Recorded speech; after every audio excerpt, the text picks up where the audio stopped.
दुनिया का सबसे बेहतरीन बैट्समैन है। अगर हकीकत में किसी को किंग कहना चाहिए तो वो विराट कोहली है।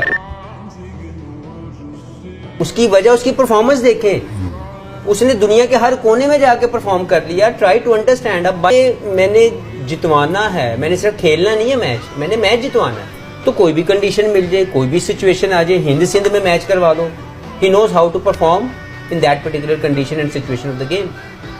इसकी वजह से वो दुनिया का सबसे बेहतरीन बैट्समैन है।